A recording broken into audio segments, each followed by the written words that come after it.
이제 시간이 되었으므로 오늘도 우리를 불러 예배케 하신 하나님께 감사하며 함께 사도신경으로 우리의 신앙을 고백하겠습니다. 나는 전능하신 아버지 하나님 천지의 창조주를 믿습니다. 나는 그의 유일하신 아들 우리 주 예수 그리스도를 믿습니다. 그는 성령으로 잉태되어 동정녀 마리아에게서 나시고 본디오 빌라도에게 고난을 받아 십자가에 못 박혀 죽으시고 장사된 지 사흘 만에 죽은 자 가운데서 다시 살아나셨으며 하늘에 오르시어 전능하신 아버지 하나님 우편에 앉아 계시다가 거기로부터 살아있는 자와 죽은 자를 심판하러 오십니다. 나는 성령을 믿으며 거룩한 공교회와 성도의 교제와 죄를 용서받는 것과 몸의 부활과 영생을 믿습니다. 아멘. 함께 고백하겠습니다.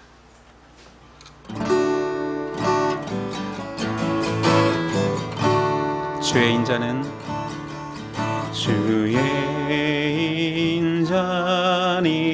끝이 없고 그의 자비는 무궁하며 아침마다 새롭고 늘 새로우니 주의 성실이 금이라 성실하신 주니 주의 인자심 주의 인자는 끝이 없고 그의 자비는 무궁하며 아침마다 새롭고 늘 새로우니 주의 성실이 금이라 성실하신 주니 예수 이름 찬양 예수 이름 찬양 예수 이름 찬양 내 반석 나의 산성 나의 구원자 주 의지하리 예수 이름 찬양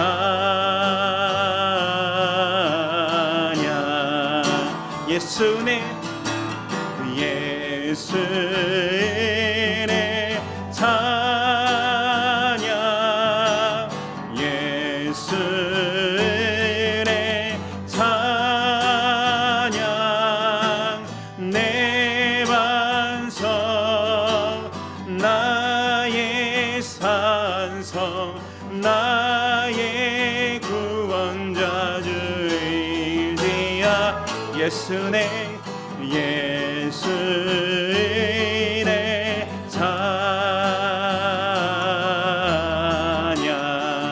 예수님의 보혈 예수 보혈 찬양 예수 보혈 찬양 내 반석 나의 산성 나의 구원자 주 의지하리 예수 보혈 찬양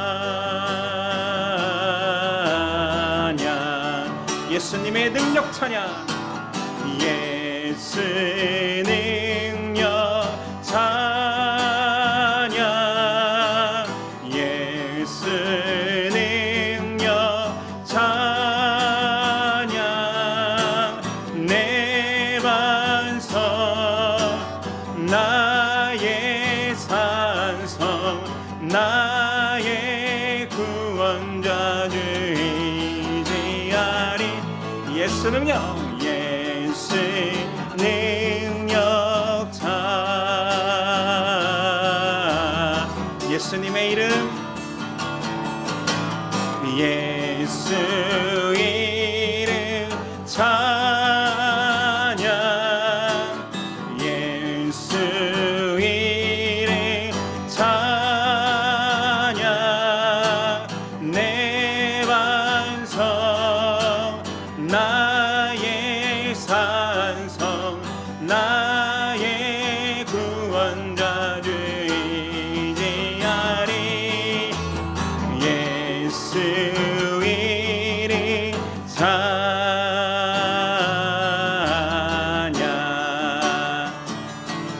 자, 우리 좀 빨리 찬양할 텐데 박수면서 하겠습니다.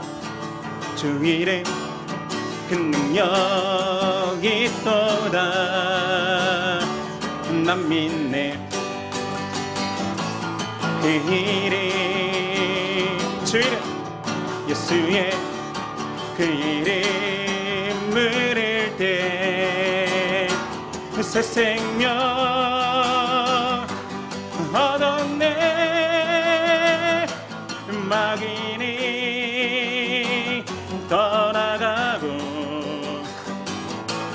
갇힌 자 자유케. 모든 이름보다도 높은 이름 주 예수. 주 이름 주 이름 그 능력이 있도다 난 믿네 난 믿네. 그래 그 이름 예수의 그 이름 부를 때 새 생명 얻었네. 마귀니 떠나가고 갇힌 자 자유케. 모든 이름보다도 높은 이름 주 예수. 주 이름 주 이름 그 능력이 있도다. 예리한 검처럼 예수의 그 이름 외치며 일어나 나가세. 원신이 주 발 앞에 무너져 떠나가네. 모든 이름보다도 높은 이름 주 예수. 마귀는 떠나가고 갇힌 자 자유케. 모든 이름보다도 높은 이름 주 예수.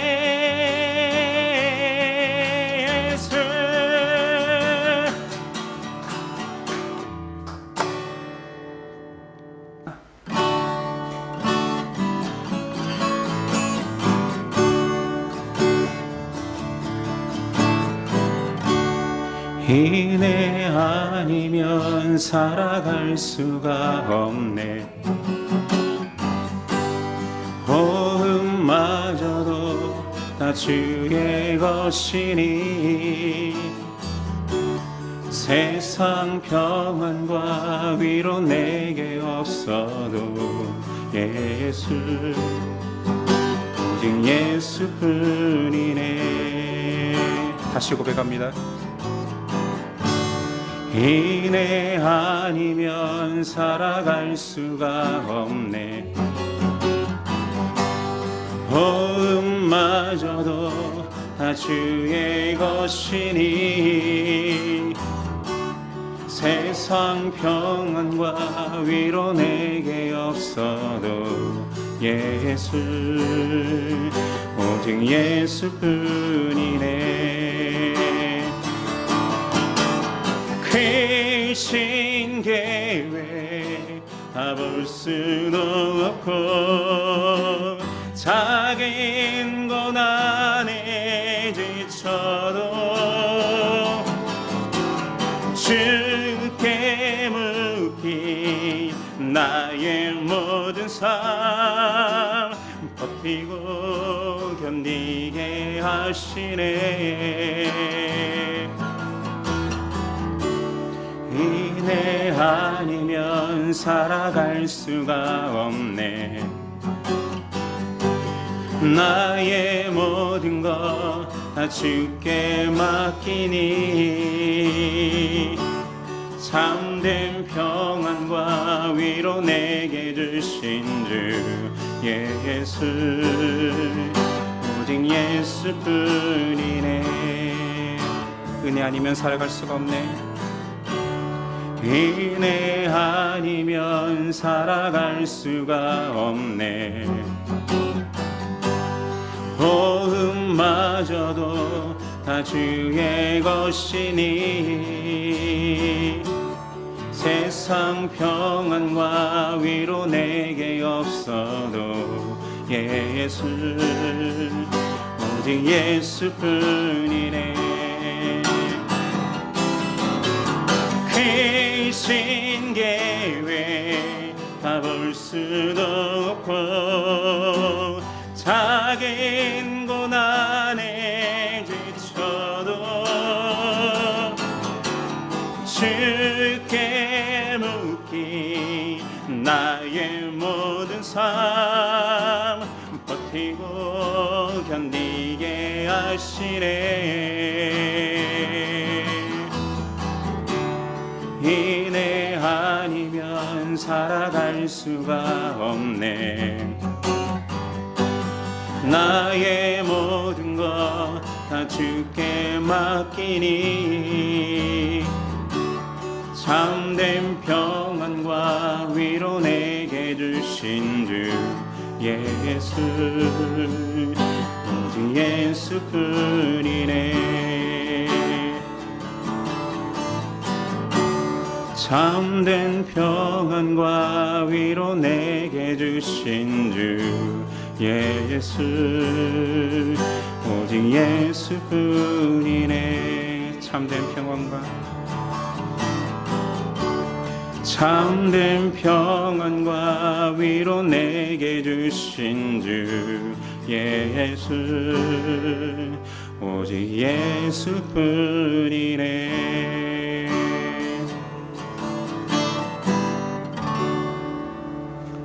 계속 기도하시겠습니다.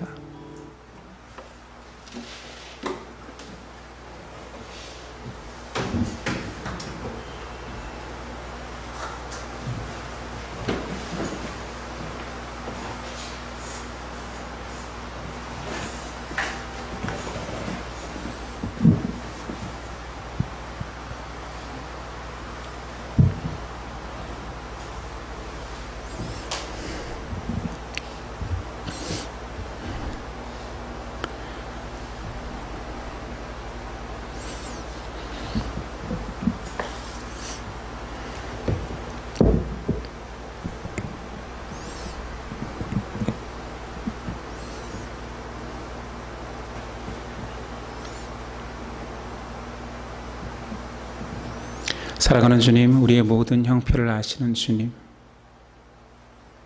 우리가 어디에 있든 무엇을 하든 우리를 눈동자같이 살피시고 우리에게 관심이 많으신 주님, 하나님의 시선을 오히려 부담스러워하고 죄 속에 빠져 그 시선을 외면할 때가 많았습니다. 그리고 하나님의 시선은 한결같은데 우리의 시선은 땅을 향하여 세속에 빠져 있을 때도 많았습니다. 그런 우리 일진데 또 예배 자리로 초대하여서 하나님 닦아주심에 감사합니다. 믿다 하기보다 사랑한다 하신 하나님의 음성을 듣게 하여 주시고, 그러나 내 죄가 씻기까지 너무나 큰 은혜가 임하였음을 느끼고 감사하며 회개하는 우리 되게 하옵소서. 세상이 아무리 바쁘고 분주하여도 하나님을 향한 우리의 마음과 생각은 한결같기를 원합니다.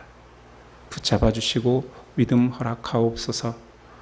오늘도 예배의 자리에 예물을 가지고 왔사오니 이 예물이 거룩한 일의 마중물이 되게 하여 주시고 하나님 역사하옵소서. 아픈 자들이 있습니다. 힘든 자, 외로운 자 있습니다. 위로하여 주시고 사람의 위로보다 하나님의 귀한 위로가 우리 형제 자매를 통하여서 나타날 수 있도록 역사하옵소서. 오늘도 주여 말씀하옵소서. 죄종이 듣겠나이다. 예수 그리스도의 이름으로 기도드립니다. 아멘. 우리 일어나셔서 십계명 낭독이 있겠습니다. 하나님이 이 모든 말씀으로 말씀하여 이르시되 나는 너를 애굽 땅 종되었던 집에서 인도하여 낸 내 하나님 여호와니라. 제1은 너는 나 외에는 다른 신들을 내게 두지 말라. 제2는 너를 위하여 새긴 우상을 만들지 말고 또 위로 하늘에 있는 것이나 아래로 땅에 있는 것이나 땅 아래 물속에 있는 것에 어떤 형상도 만들지 말며 그것들에게 절하지 말며 그것들을 섬기지 말라. 제3은 너는 내 하나님 여호와의 이름을 망령되게 부르지 말라. 제4는 안식일을 기억하여 거룩하게 지키라. 제5는 내 부모를 공경하라. 제6은 살인하지 말라. 제7은 간음하지 말라. 제8은 도둑질하지 말라. 제9는 내 이웃에 대하여 거짓 증거하지 말라. 제10은 내 이웃의 집을 탐내지 말라. 예수께서 이르시되 내 마음을 다하고 목숨을 다하고 뜻을 다하여 주 너의 하나님을 사랑하라 하셨으니 이것이 크고 첫째 되는 계명이요 둘째도 그와 같으니 내 이웃을 내 자신같이 사랑하라 하셨으니 이 두 계명이 온 율법과 선지자의 강령이니라. 아멘.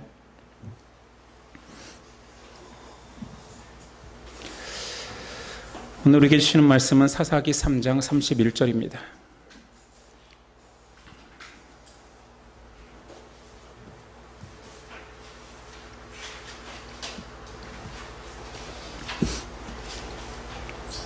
사사기 3장 31절 한 절입니다. 우리 한 목소리로 봉독하겠습니다. 시작.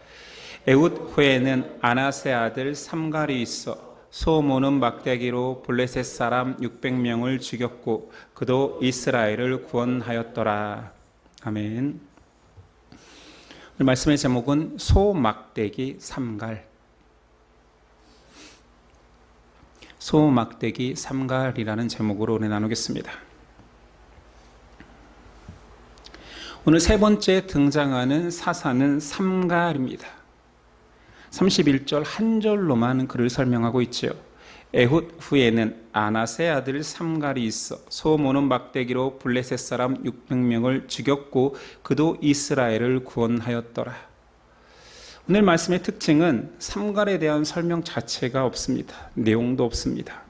사사라는 칭호도 없고 하나님의 영이 그에게 임해서 하나님의 구원 사역을 이루었다라는 말도 없습니다. 그러나 삼갈 그 자체에는 등장하지 않지만 사사기 전체에 우리는 이스라엘의 동일한 패턴을 알고 있잖아요. 불순종하여 죄를 짓고 멸망하고 심판받아 멸망하고 살려달라고 부르짖으면 하나님께서 사사를 통하여서 구원하시고 또다시 불순종, 심판, 회개의 구원이 계속 반복된다라는 사실을 안다라면 오늘 한 말씀이지만 한 절이지만 삼갈 또한 그런 패턴 속에서 이스라엘을 구원했다라는 것을 추측할 수 있습니다. 그래서 우리는 사사기를 3S, 영어 알파벳 S를 써서 3S의 책이라고도 합니다. 계속 반복되기 때문에 첫 번째 S는 신입니다. 범죄를 저지르지요. 두 번째는 sorrow, 슬픔이고 마지막 S는 salvation, 구원입니다. 이 3S가 계속 반복된다고도 하고, 우리가 알다시피 불순종, 심판, 회개, 구원이 반복된다라고도 합니다.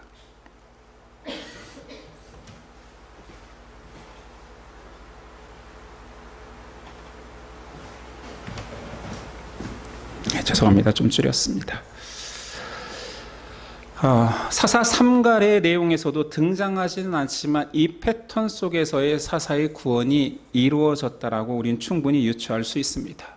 자, 3갈은 누구입니까? 3갈과 그의 아버지의 이름이 나오는데 이스라엘식 이름이 아닙니다. 그렇다면 3갈은 이방인일 가능성이 있지요. 아낫의 아들 삼갈이라고 표현하는데, 아낫의 아들 원어는 벤 아낫입니다. 벤은 아들이라는 표현도 있지만 나타라는 표현도 있습니다. 그래서 아낫이 낳은 아들 삼갈, 우리말은 그렇게 번역했지요. 그런데 이 벤 아낫을 붙여서 한 단어로 본다면 여호수아 19장에 등장하는 지명이 됩니다. 그렇다면 베나닷의 삼갈, 베나닷 소속 또는 속해 있는 삼갈이 될 수도 있는 거지요. 또 한 가지는 아낫이 고대 그러니까 전쟁을 다루는 여신의 이름입니다.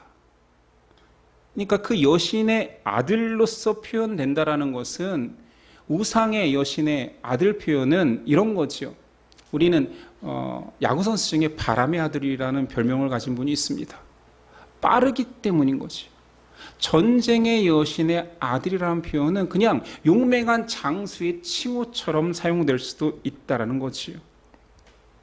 분명한 것은 지금 사사로 등장하는 삼갈은 이스라엘 이름이 아니고, 혹은 이방 우상의 상징적인 이름의 아들이라는 표현까지 사용하는 걸로 봐서 결코 이스라엘의 혈족은 아닌 것 같습니다. 두 가지 가능성이 있죠. 하나는 가나안 사람과 결혼한 가정이거나, 또 하나는 이방인이 이스라엘에게 귀속된 자입니다. 어찌되었든 이방인으로서의 사사도 어울리지도 않고, 이스라엘과 결혼한 이방인 사사로도 어울리지가 않습니다. 완전한 이스라엘 사회의 비주류라고 할 수 있습니다.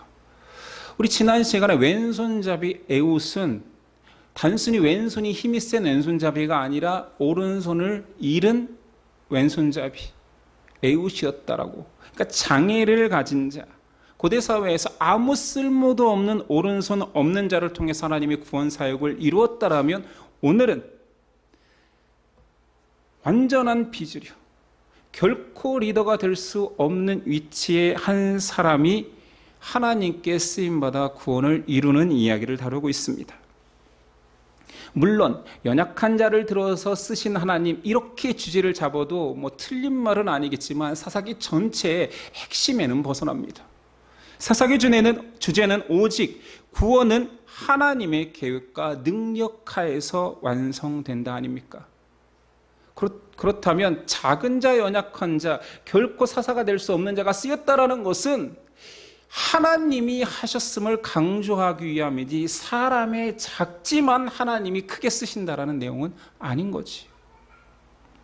삼갈에 대한 묘사가 독특합니다. 그가 쓰는 무기가 소모는 막대기래요. 전쟁 무기로 지금 가나안은 철병거가 있는 시대에 소모는 막대기로 블레셋을 600명을 죽였다. 성경에 쓸데없이 수식어가 들어가 있지는 않다라면 그를 통하여 소모는 막대기의 의미를 찾아봐야 되겠죠. 뭐 하는 사람이겠습니까?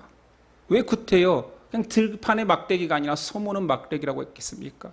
그의 손에 익숙한 그 사람은 소모는 자일 가능성이 크다라는 거지요.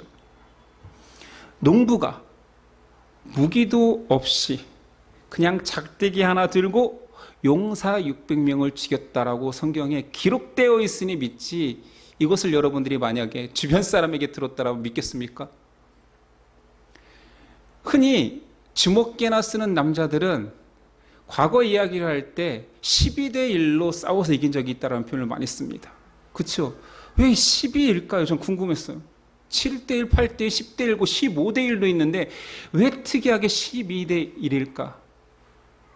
저는 그냥 그 관용어처럼 쓰는 말인 줄 알았어요. 많은 친구들과 싸웠다. 근데 제 주변에 실제로 목사님 중에 한 분이 자기가 주먹 좀 썼는데 정말로 12대 1이었대요. 저는 믿지 않습니다. 그 와중에 숫자 세고 있겠어요? 막 우르르 몰려오는데? 아니면 성경에 상징하는 숫자잖아요. 완전수. 그러면 한국 사람들 정서에도 그 완전수 개념이 있어서 그 완벽한 사람들을 내가 제압했다라는 표현일까요? 그냥 저는 믿지 않았습니다. 근데 오늘 말씀을 저처럼 의구심이 많은 사람이 본다라면 아니 소모는 막대기로 용사 600을 죽인다고? 허풍이 너무 센 거 아닌가라는 생각을 자연스럽게 하게 됩니다. 근데 성경에는 더 거짓말 같은 이야기가 또 있거든요.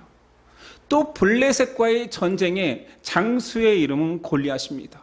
이쯤 되면 다 우리가 상상이 되는 스토리가 있죠. 이스라엘과 블레셋이 대치하고 있는데 골리앗이 등장하여서 장수가 나와서 1대1로 싸우자. 칼로 싸우던 시대에는 실제로 이런 일들이 많습니다. 장수가 나와서 겨루어 전체 전쟁의 판도를 좌지우지하는 거죠. 장수가 차지하는 고대 전쟁의 역할이 너무 크기에 한 사람의 장수에 의해서 여러 사람 피 흘릴 필요 없이 우리 승부 보자. 골리앗이 나와 이스라엘 대치된 장수 앞에서 소리치기 시작합니다. 근데 그 내용이 하나님을 모욕하고 있습니다. 분노해야 마땅한 이스라엘의 전열에서는 두려워 떨고 서로 눈치만 보고 있습니다. 이때 심부름 온 소년 다윗이 그 조롱하는 소리를 들은 거예요. 그래서 내가 나가겠다. 그럼 보통 호통치고 돌려보내야 되잖아요. 이거 지금 장난하나? 어린 것이 맞으려고 뺨싸대기라도 날려서 보내야 되잖아요. 근데 갑옷을 입힙니다. 성경에 등장해요. 갑옷이 너무 커서 흘러내립니다. 사람이 보이지도 않아요. 그러니 다시 벗겨서 그럼 그냥 맨몸으로 가봐라. 물매와 돌 5개를 들고 성경에 작대기도 들고 있다고 말합니다. 오늘 삼가래 들고 있던 그 작대기예요. 결과는 다 알다시피 물매로 골리앗을 쓰러뜨리고 골리앗을 죽일 칼이 없으니 골리앗의 칼을 뽑아 그를 죽입니다. 사무엘상 17장에 그런 이후에 다윗의 고백이 나오지요. 물론 전쟁을 골리앗과의 싸움 전에 고백한 내용입니다. 다윗이 블레셋 사람에게 이르되 너는 칼과 창과 단창으로 내게 나아오거니와 나는 만군의 여호와의 이름 곧 내가 모욕하는 이스라엘 군대의 하나님의 이름으로 내게 나아가노라. 더 터무니없는 아이가 전쟁터에서 홀로 나가 가장 강력한 위용을 떨치는 장수를 이겼다는 내용입니다. 이 내용이 성경에 상세하게 기록된 이유는 사사기의 목적과 동일합니다. 하나님 전쟁의 성격과 결과를 말해주는 거지요. 내 백성의 전쟁은 하나님 편에 서서 순종하기만 하면 승리한다라는 것입니다. 다윗의 물매질이 탁월해서 이긴 것이 아닙니다. 다윗의 용기가 뛰어나서 압도한 것이 아닙니다. 하나님이 역사한 거지. 소모는 막대기는 하나님이 하시고자 하면 아무리 불가능한 상황이라도 기적은 일어난다. 왜냐하면 하나님 입장에서 기적이 아니라 하나님의 섭리이기 때문입니다. 소모는 막대기에 또한 감춰진 의미를 찾을 수 있습니다. 목자가 들고 있는 막대기라면서요. 삼갈은 목자일 가능성이 높잖아요. 목자의 시를 떠올리라면 누구라도 시편 23편을 떠올립니다. 1절 4절의 고백이지요. 여호와는 나의 목자시니 내게 부족함이 없으리로다. 그가 나를 푸른 풀밭에 놓이시며 쉴 만한 물가로 인도하시는도다. 내 영혼을 소생시키시고 자기 이름을 위하여 의의 길로 인도하시는도다. 내가 사망의 음침한 골짜기로 다닐지라도 해를 두려워하지 않을 것은 주께서 나와 함께 하심이라. 주의 지팡이와 막대기가 나를 안위하시나이다. 마지막에 나온 주의 지팡이와 막대기가 나를 안전하게 지킨대요. 삼갈이 가나안의 철 무기를 가지고 싸웠다라면 사람의 능력이 부각됩니다. 그런데 성경은 소모는 막대기를 든 삼갈을 이야기합니다. 그냥 의도가 다분히 있는 거지요. 그냥 들판에 몽둥이를 들고 그 강대한 블레셋 장수 600을 죽였다라는 말은 무엇을 의미할까요? 하나님의 손에 들리기만 한다라면 어떤 도구도 구원의 도구가 될 수 있다. 특별히 너희를 위한 한 목자 사사, 영원한 사사가 준비될 것이다. 그는 막대기와 같이 그냥 버려진 자 취급 당하겠지만 내가 그를 통하여서 이스라엘을 구원할 것이다. 목자의 막대기는 예수 그리스도를 상징하기도 합니다. 주의 막대기가 되신 그리스도는 자기 양들을 보호하는 막대기이기도 했지만 양들을 해하려는 짐승을 때려잡는 몽둥이이기도 했습니다. 그것을 정확히 시편 23편의 기자가 고백한 거죠. 주의 지팡이와 막대기가 나를 보호한다. 하나님의 구원은 하나님이 하십니다. 오늘 하나님께서 하시고자 하는 구원에 사용된 도구는 그냥 막대기일 뿐입니다. 농사 도구라고도 쓸 수 있는, 소를 몰기 위해서 쓰는 그 하찮은 그것이 하나님께서 구원의 도구로 쓰시겠다 하면 그것이 놀라운 구원의 도구가 되는 것이지요. 승리는 무기의 종류나 사람의 능력에 있지 않고 하나님께 있음을 강조하는 것입니다. 유명한 사사, 우리가 사사하면 떠올리는 사람 한 세 사람쯤 있죠. 기드온, 드보라, 삼손. 그 삼손도 블레셋과의 전쟁에서 얼토당토하는 무기 하나를 사용합니다. 나귀의 턱뼈. 블레셋은 참 당해도 끔찍하게 당해요. 들판에 몽둥이로 그렇게 많은 숫자가 죽더니만 이번에 삼손한테 걸려서 나귀의 턱뼈로 자그마치 1000명이 죽습니다. 이쯤 되면 블레셋 사람들은 큰 몽둥이만 봐도 도망갈 것 같고 큰 짐승의 뼈다귀만 봐도 도망갈 것 같습니다. 아무리 하찮은 것이라 할지라도 그 도구를 사용하시는 분이 하나님이시면 그것은 구원의 도구, 심판의 도구가 될 수 있습니다. 하나님의 뜻에 달린 것이 도구에 달린 것이 아니기 때문이지. 저희 집에는 아이들을 훈육하는 매가 2개가 있습니다. 왜 2개냐? 하나가 제자리에 없을 때가 많기 때문에 매 놓는 자리는 항상 2개가 있습니다. 다 아는 분은 아시겠지만 하나는 효자손이고 하나는 파리채입니다. 한 번은 아내가 큰애를 훈육하는데 파리채로 하고 있었어요.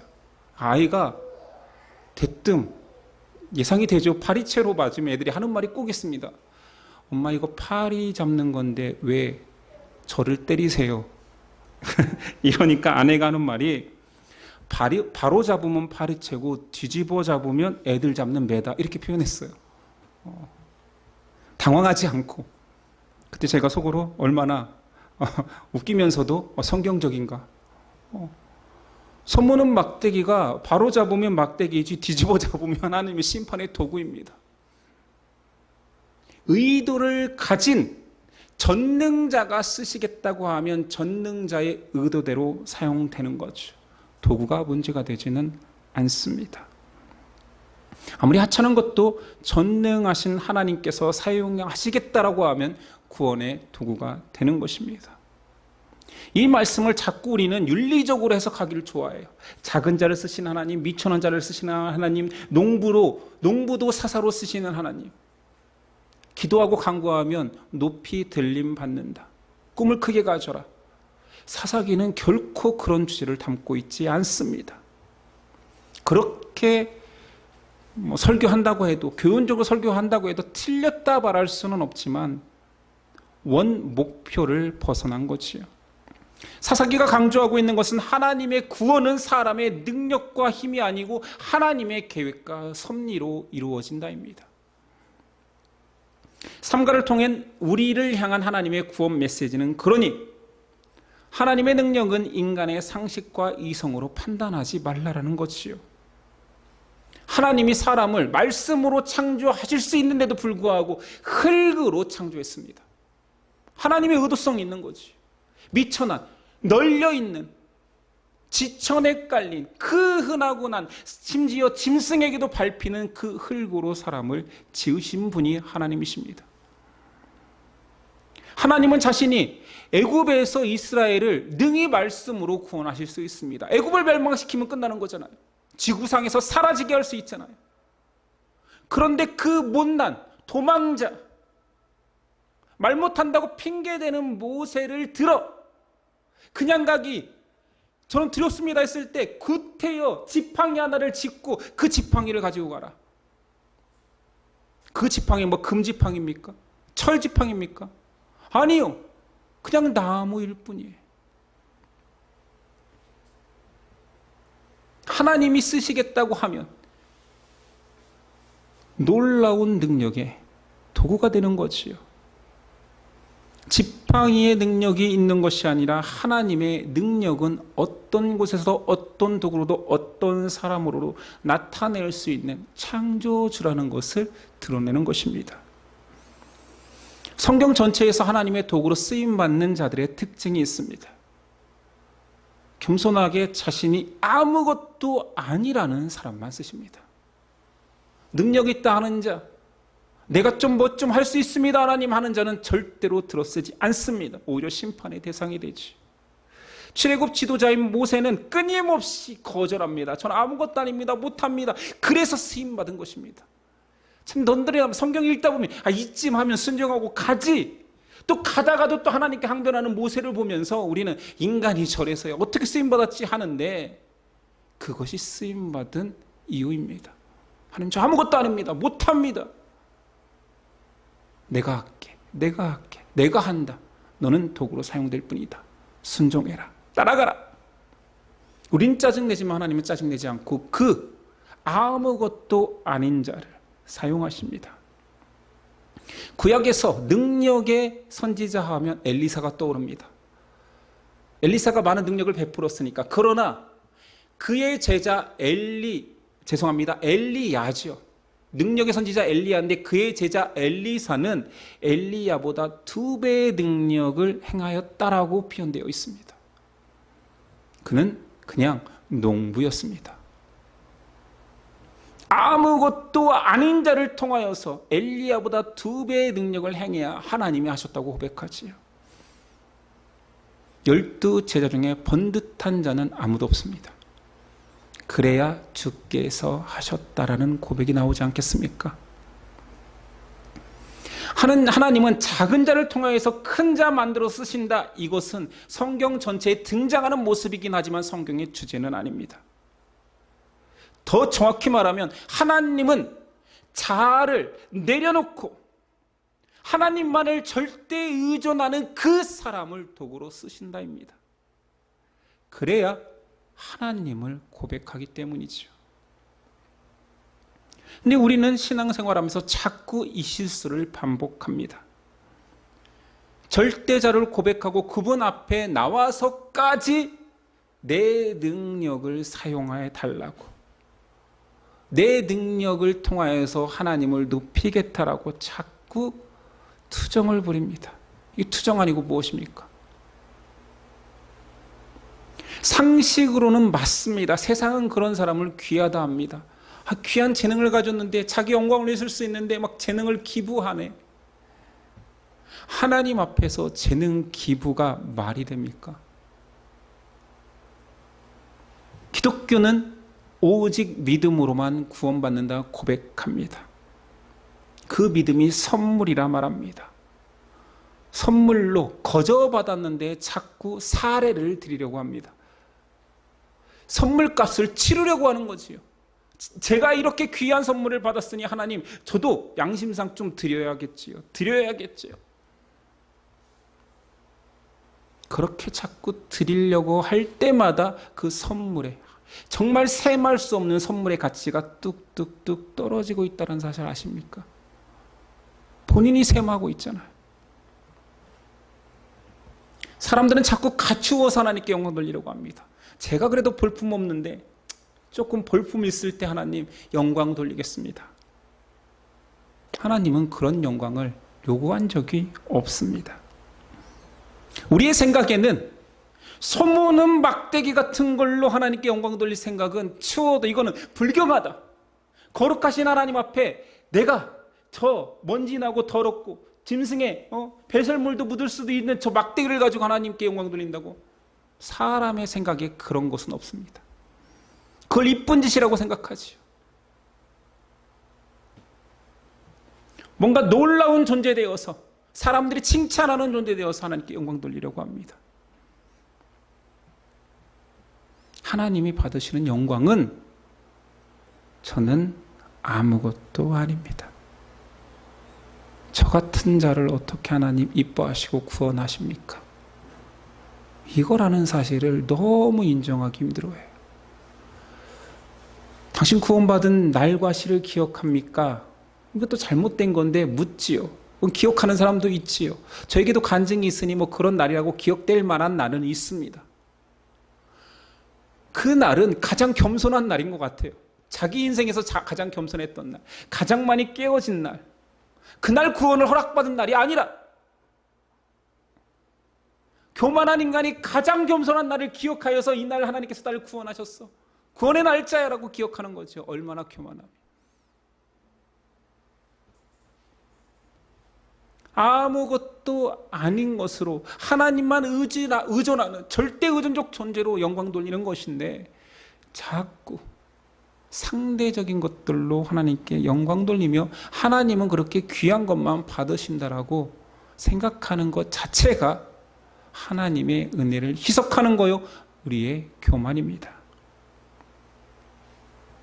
사사기에서는 계속 반복적으로 이스라엘의 죄성을 고발하는데 계속 반복적으로 이 사사기를 읽는 성도들의 교만을 회개하라는 것입니다.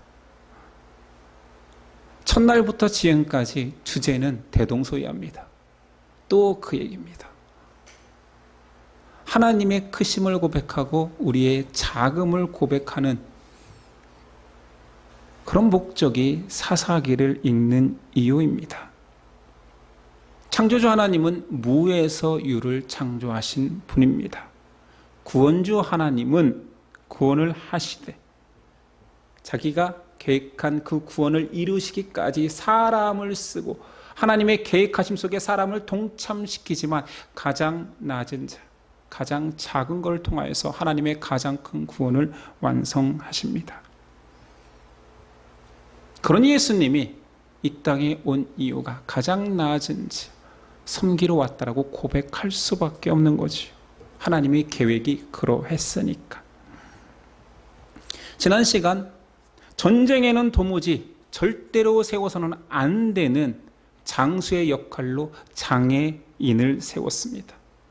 오늘은 하찮음의 대명사인 농부를 통하여서 농부의 막대기까지 들려보내 하나님의 구원을 이루십니다. 다시 말하지만 하나님의 구원의 성격은 하나님이 하신다.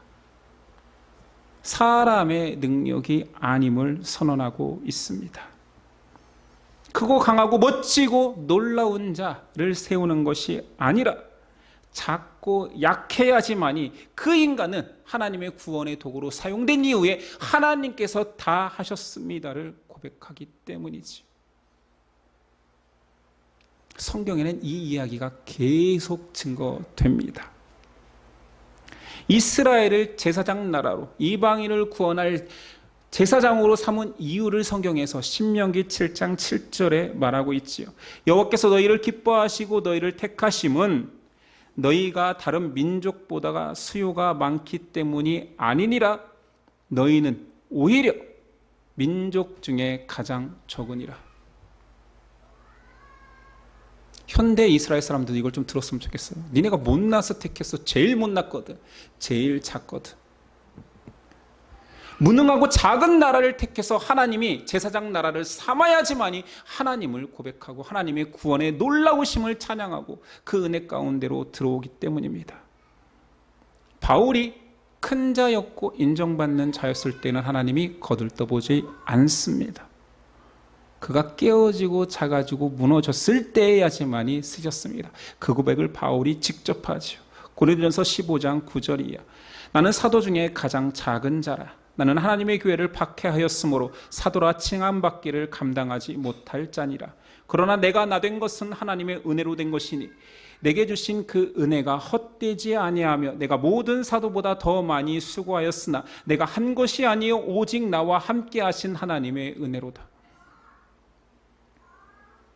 말뿐일까? 이게 겸손의 표현일까요? 죄인 중에 괴수다라는 표현이 자신을 높이기 위한, 역설적으로 자신을 더 높이기 위한 표현일까요? 나의 나된 것은 오로지 주의 은혜라. 나는 아무것도 주장할 수 없고 내가 사도들 어떤 누구보다 더 많이 수고했지만 자랑하지 못할 것은 그냥 그것이 은혜이기 때문이라.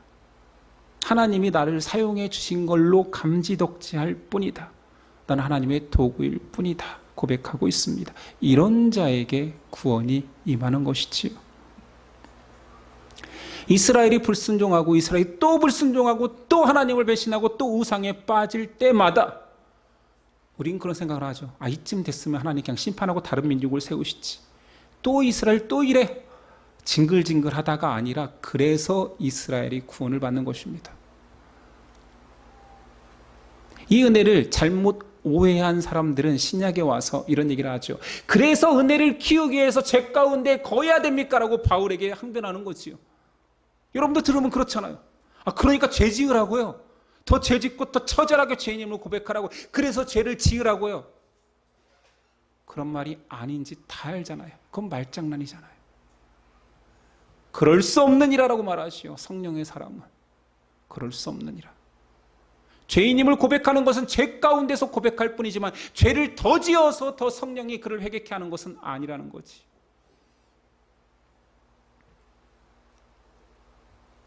이스라엘의 여호수아 같은 장수가 등장하지 않습니다. 여호수아는 예수님과 동일한 이름, 예수님을 예표하기 위한 역할을 마친 이후부터는 구원의 방식을 계속 사사로서 설명하고 있지요. 장수로 불필요한 한 사람을 세워서, 너무나 평범한 농부를 세워서, 심지어 이방인, 피가 섞인 사람을 통하여서 하나님은 구원을 이루신다라는 것을 강조하고 있습니다. 이스라엘에 얼마나 순종하는 사람이 없었으면 장애인이 사용되고, 또는 지금 우리 한국 사회로 표현한다면 한국에 얼마나 인물이 없으면 혼혈아를 사용하고 대표 자리에 대통령으로서 세우는 것 같은 느낌으로. 성경은 그러면서 이런 얘기도 합니다. 사람이 없다면 내 구원은 짐승을 통해서도 이룬다. 나귀가 말을 하게 한다. 예수님은 말씀하셨지요.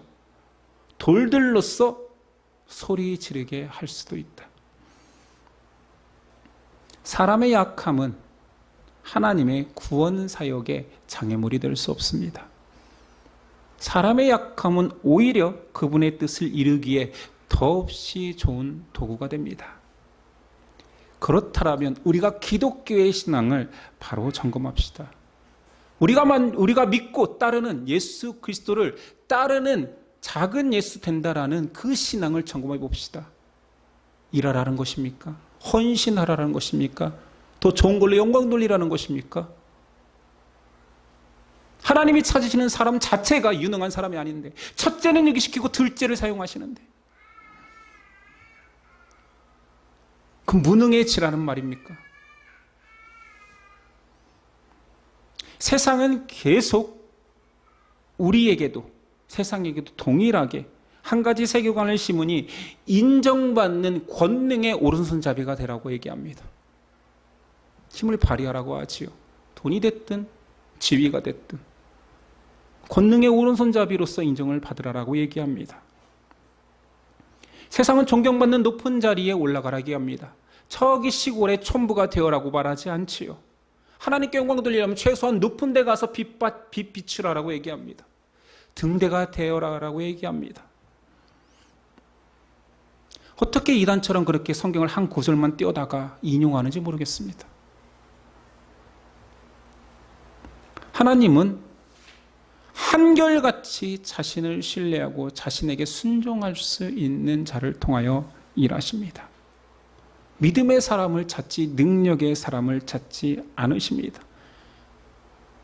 능력의 사람을 꼬꾸라뜨려 믿음의 사람, 순종의 사람 만들어서 사용하십니다. 예수님도 유능한 사람이 아니라 심지어 못난 어부조차도 꼬꾸라뜨려 완전히 바닥으로 만든 이후에 베드로를 쓰십니다.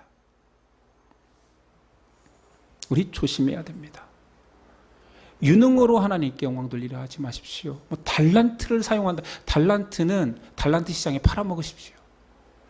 과자로 바꿔오시고 여러 가지 선물로 바꿔오는 거. 저는 그게 되게 비성경적이라고 달란트를 이렇게 하찮게 쓰나 했는데 달란트는 그렇게 쓰면 됩니다. 달란트는 애들 간식이나 사먹는 데 쓰십시오. 재능을 하나님께 영광 돌리려고 하지 마십시오. 이 재능조차도 아무것도 아닌 나의 구원에 피할 수 없는 이거 하나님 가져가셔도 됩니다. 아무것도 필요 없습니다. 하나님밖에 없습니다라는 고백을 통해 영광 돌리는 것이지요. 그렇다고 해서 이런 설교를 들으면 또 무능 뒤에 숨으려고 그래. 아무것도 안 해도 된다는 얘기네. 못됐죠. 사람이 진짜 못됐습니다. 아무것도 하지 않아도 된다와 아무것도 아닌 사람으로 고백하라는 건 전혀 다른 거잖아요.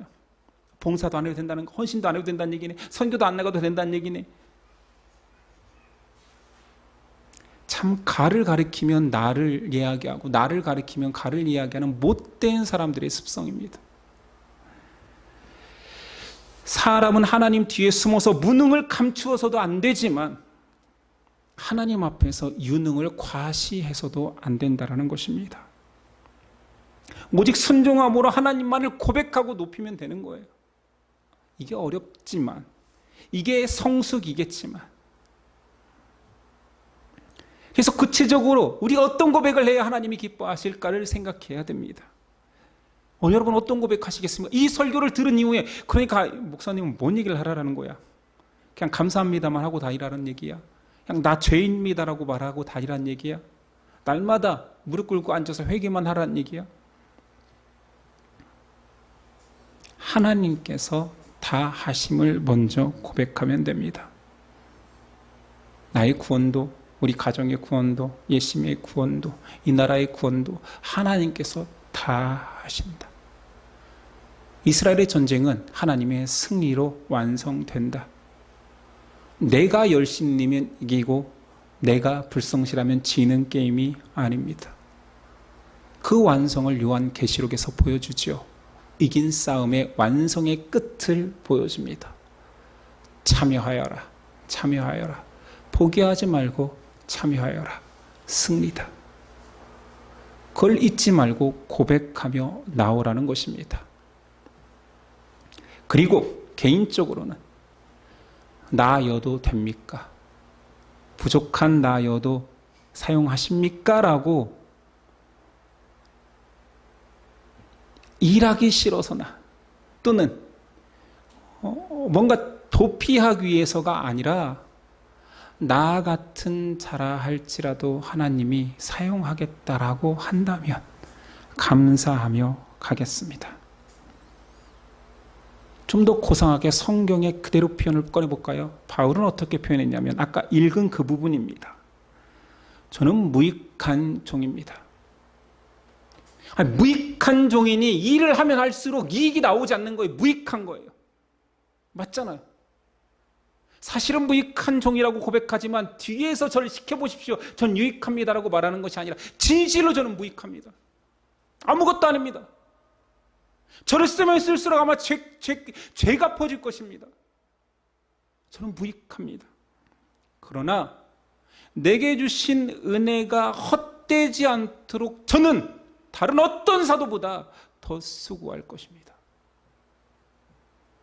저는 아무것도 아닙니다. 그러나 은혜를 알기 때문에 제 헌신은 쉴 수가 없군요. 주께서 주신 은혜가 헛되지 않도록 수고할 뿐입니다. 라는 고백이 드려져야 되는 거지요.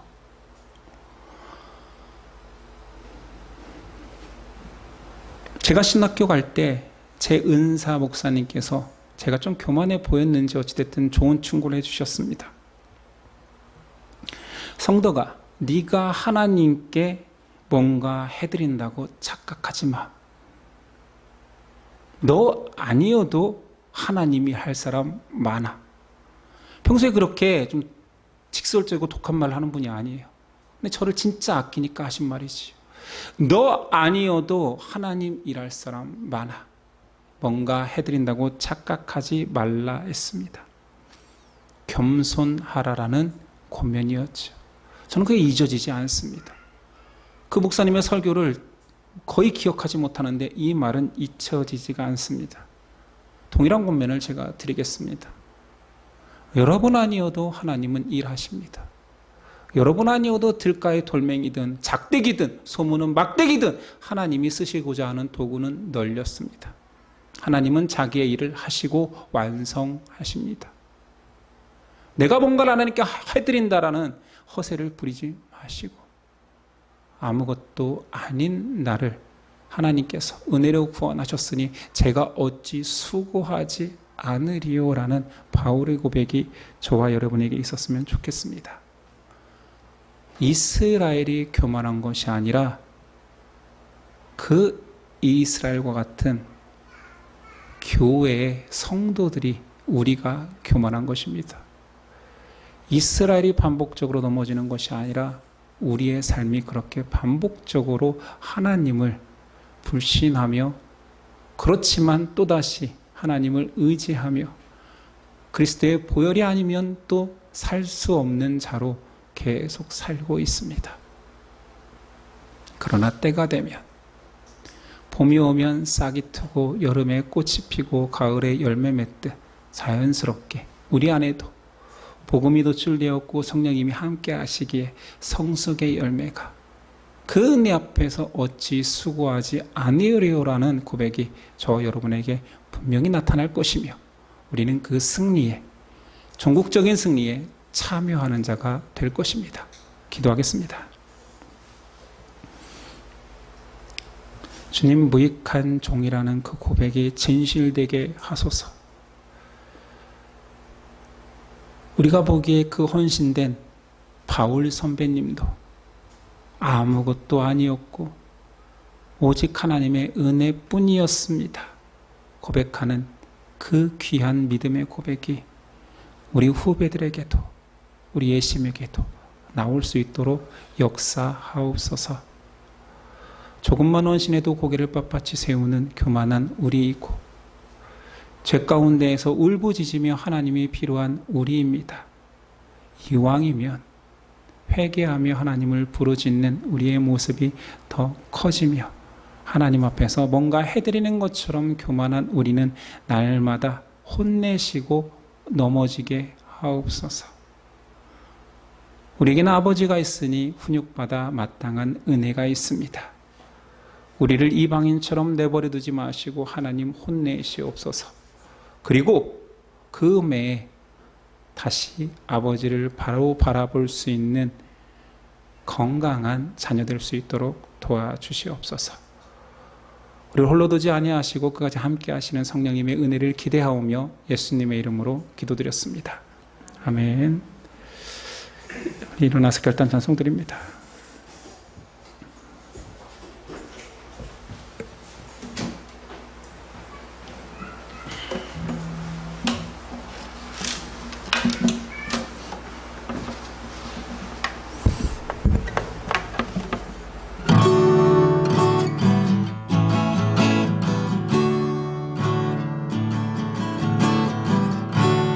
은혜 아니면 살아갈 수가 없네.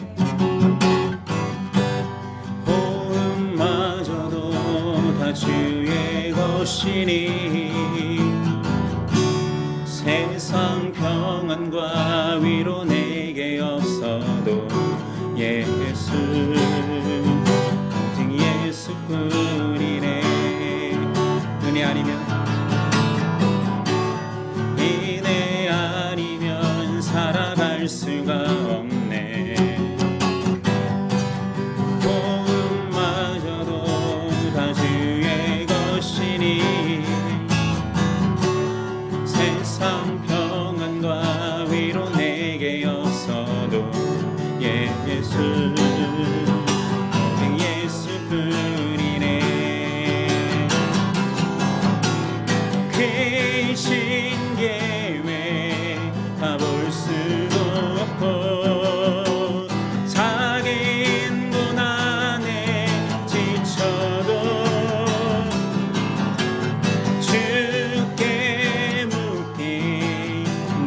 나의 모든 삶 버티고 견디게 하시네. 이내 아니면 살아갈 수가 없네. 나의 모든 것 다 주께 맡기니 참된 평안과 내게 주신 주 예수 예수뿐이네. 크신 계획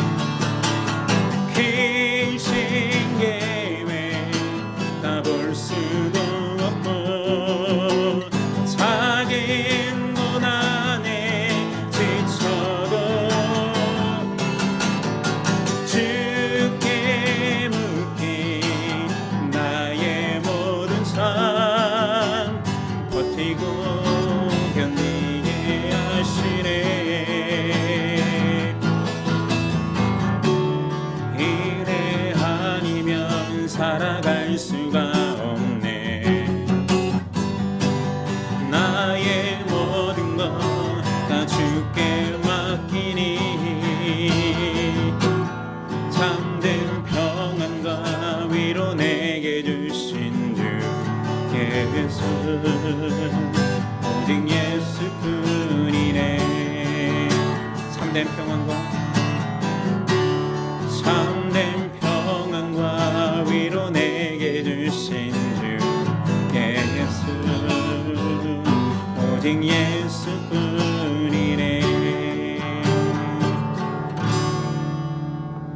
하겠습니다. 이제는 우리 주 예수 그리스도의 은혜와 아버지 하나님의 사랑과 성령의 교통하심이 지금부터 영원까지 함께 하시기를 간절히 축원하옵나이다. 아멘.